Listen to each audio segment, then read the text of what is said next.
안녕하세요. 몸신 한의사 한진우입니다. 오늘은 당뇨 잡는 채소에 관해서 말씀을 드리려고 합니다. 요즘 이 당뇨가 점점 발생하는 연령대가 낮아진다고 하죠.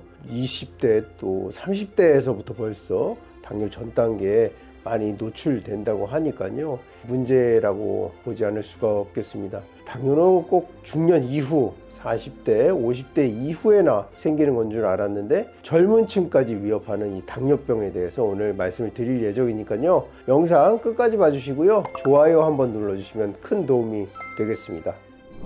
당뇨라는 것은 혈중에 당분이 너무 많이 넘쳐나는 것이죠. 그것이 넘치다 소변으로까지 나와서 소변에 당분이 있다. 그래서 당뇨라고 하고요. 한의학에서는 소갈증이라고 하죠. 그래서 상갈, 중갈, 하갈 이렇게 나누고 다음, 다뇨, 다식 이 3다 현상이 나타나는 것이 당뇨입니다. 그런데 이것이 갑자기 50대에 나타나느냐? 그렇지 않다는 것이죠. 20대 때부터 식습관이 이어져 오다가 50대에 대해서 이것이 발현되는 것인데요. 20대, 30대 때에도 당뇨병에 걸리는 인구들이 점차 늘어난다고 합니다. 이 20대, 30대 때 식습관을 올바르게 갖는 것이 젊은 당뇨 그리고 중년의 당뇨를 예방하는 방법이 되겠습니다. 당뇨 치료라는 것이 인슐린을 주사를 하거나 또는 이제 먹는 약으로 당뇨병을 치료를 하게 되는데요.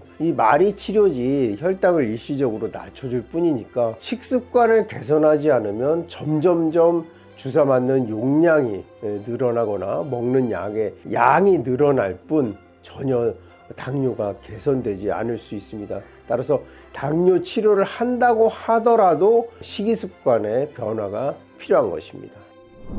녹색 잎 채소로 당뇨를 잡자 오늘 이런 주제인데요. 당뇨는 먹는 것, 그러니까 식습관과 운동이 굉장히 중요한 포인트가 되죠. 치료는 그 다음의 문제이고 당뇨가 발생하지 않도록 하고 당뇨병을 조절하기 위해서는 치료를 병행함에도 당이 조절이 되지 않는 경우가 많기 때문에 운동과 식이요법이 필수라고 할 수가 있겠습니다.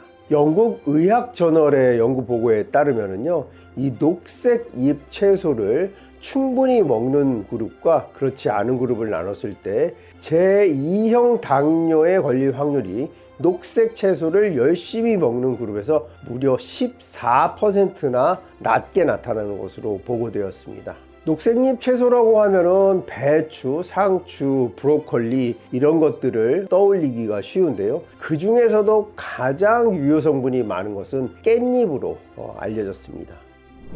이 깻잎에는요, 베타캐로틴과 오메가3가 풍부한 것으로 알려져 있는데요. 베타캐로틴으로 가장 유명한 것은 당근이죠. 당근의 캐럿에서 이 베타캐로틴이라는 어떤 성분 이름이 지어졌을 만큼 당근이 베타캐로틴이 풍부한 것으로 알려졌는데요. 이 깻잎에서 베타캐로틴이 당근보다 훨씬 많이 함유되어 있는 것을 알 수가 있었습니다. 당근에는 약 5,500 정도의 베타캐로틴이 함유되어 있었다고 하면은 같은 무게일 때 깻잎에서는 약 7,500 정도, 무려 2,000 정도나 높은 베타캐로틴 함유량을 보였습니다. 이 베타캐로틴은 강력한 항산화 물질입니다. 따라서 암 발생을 억제하는 효과도 기대해 볼 수가 있겠습니다. 또한 오메가3는 고지혈증이라든지 혈관 질환이 있을 때 꼭 필요한 성분인데요. 이 깻잎에는 오메가3도 매우 풍부히 함유되어 있습니다. 우리가 말하는 깻잎은 들깨의 잎이죠. 그래서 들깨, 깻잎과 들깨, 들기름이 지금 서양의학에서 크게 주목받고 있습니다. 미국의 하버드 대학에서는 건강을 위해서 좋은 기름, 그러니까 훌륭한 식물성 지방을 섭취할 것을 강력히 권하고 있는데요. 이때 아마씨유를 강력히 권했던 이유는 오메가3 함량이 약 53%나 된다고 해서 아마씨를 권했었는데요.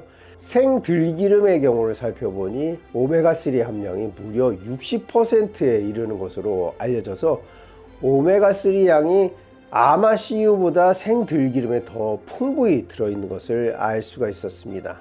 서양에서도 지금 이 들깨에 대한 연구를 활발히 하고 있는 것으로 알려져 있는데요. 그동안 그 들깨에 대한 연구가 그렇게 활발치 않았던 이유 중에 하나는 이 깻잎을 이렇게 열심히 먹는 나라는 전 세계에서 대한민국이 유일하다고 하죠. 깻잎, 들깨, 그다음에 들기름에 대한 관심도 이제 점차 늘어나고 있는 것입니다.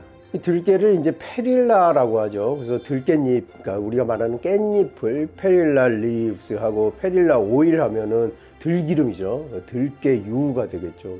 들깨는 이제 페릴라 씨드 이렇게 해서 서양 사람들이 관심을 갖기 시작했는데요. 이 들깨에 함유되어 있는 페릴라 케톤이라는 이런 성분이 콜레스테롤을 흡착해서 체외로 배출할 뿐만 아니라 식욕을 억제해주는 효과도 있기 때문에 이 당뇨에 또 도움이 된다고 합니다. 깻잎은 이 혈당을 낮추는 이외에도 빈혈이 있는 분들에게도 효과가 있는데요. 바로 깻잎에 들어있는 철분 성분 때문입니다. 한의학에서는 이 깻잎은 초기 감기에도 사용을 했었죠.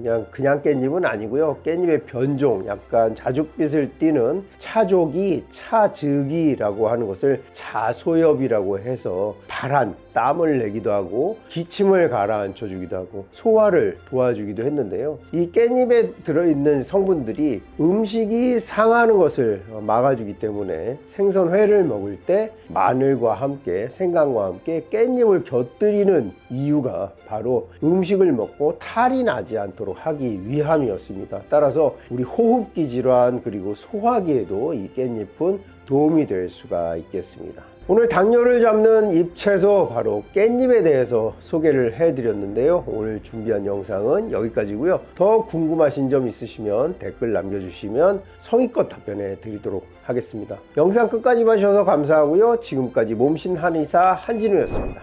감사합니다.